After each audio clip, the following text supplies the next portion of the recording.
সকালবেলা ঘুম থেকে ওঠার পরে যদি এরকম সুন্দর একটা ভিউ দেখতে পাওয়া যায় তাহলে সারা দিনটা অনেক সুন্দর কাটে, তাই না? হ্যালো এভরিওয়ান, আসসালামু আলাইকুম। সবাই কেমন আছেন? আলহামদুলিল্লাহ, আমরা ভালো আছি।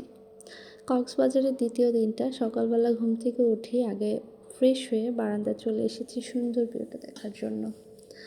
মাশাআল্লাহ, কত সুন্দর, তাই না?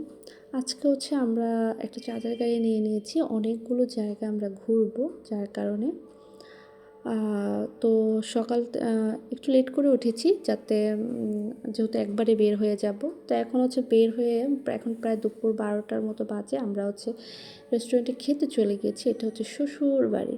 যাই হোক, এই রেস্টুরেন্টের খাবারটা খুব মজা ছিল, বাট আমরা যে হোটেলে ছিলাম সেটার নিচতলায় যে হোটেলটা ছিল সেটার খাবার একদমই ফালতু ছিল। এখানে আমরা জাস্ট একবেলা খেয়েছিলাম, বাকি যতদিন ছিলাম এখানে খাওয়া দাওয়া করেছি। ওদের খাবারের মান এবং পরিষ্কার পরিচ্ছন্নতা অনেক ভালো ছিল। তারপর আমরা খাওয়া দাওয়া করে কিছুক্ষণ বসে রেস্ট নিয়ে আমরা রওনা দিয়ে দিয়েছি। তখন একটা বাজারটা এরকম বাজে। তো এই তো গাড়ি চলতেছে, জাস্ট ওয়াও চারিদিকে। বাট তারপরও একটা দুর্ঘটনা ঘটেছে। সেটা মেইন ড্রাইভের যে রাস্তাটা আছে এটা কাজ চলতেছে, যার কারণে এত সুন্দর পরিবেশটা যে উপভোগ করব পিছনে বসে সেটা আর হয়নি। আমরা ড্রাইভারের পিছনে আরও দুটো সিট ছিল, ওইখানে চলে গেছি। তো যতটুকু সময় ছিলাম অতটুকু সময় আমি একটু ভিডিও নিয়েছি। এই যে একপাশে সমুদ্র, আহা কি শান্তি, দেখলেই চোখ জুড়িয়ে যায়। যতটুকু যাবেন আপনি এই রোডটার এটাই শান্তি, যত দূর আপনি যাবেন তত দূরই আপনি সমুদ্রের এই সৌন্দর্যটা আপনি পুরো উপভোগ করতে পারবেন এই জায়গাটার। যতদূর আমার মনে হয়, আমি একদম শেষ মাথা অবধি কখনো যাইনি, তবে যতটুকুই গিয়েছি এটার ভিউটা এরকম, এক পাশে সাগর, এক পাশে পাহাড়, সব মিলিয়ে ওয়াও। এই যে পাশে পাহাড়। তো ফাইনালি আমরা এই জায়গাটা নামছি। এটা আমি এখানে একটু ঢং করে আগে ভিডিও নিচ্ছি। আর এই যে দেখেন, বাচ্চারা মনে হচ্ছে এখানে দৌড় প্রতিযোগিতা দিচ্ছে। আসলে তারা একটু খেলতেছে, আর এতক্ষণ তারা লাল কাঁকড়ার পিছনে দৌড়াইছিল। আর এটা ওই জায়গাটা, এটার নামটা আমার ঠিক মনে নেই। এটা যে আপনারা যেটা বলে চিনবেন, আপনাদের ভাইরাল সবার ভাইরাল যে কাজল আছে ওই প্লেসটা।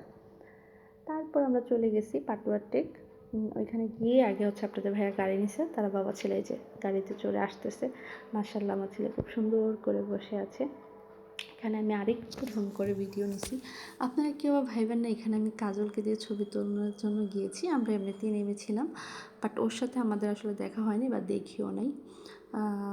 যে একটা ছেলের সাথে দেখা হয়েছিল, সে আমাদের জোর করে কিছু ছবি তুলতে দিয়েছিল আর কি। তো আমরা ভাবছিলাম তাকে নিয়ে একটু কয়েকটা ছবি তুলবো, বাট তার মা বলতেছিল যে 500 টাকা দিলেও নাকি কম হবে। যাই হোক ভাই, আমরা এত বড় লোক না যে ওকে সারাদিন নিয়ে ঘুরে এত টাকা দিব।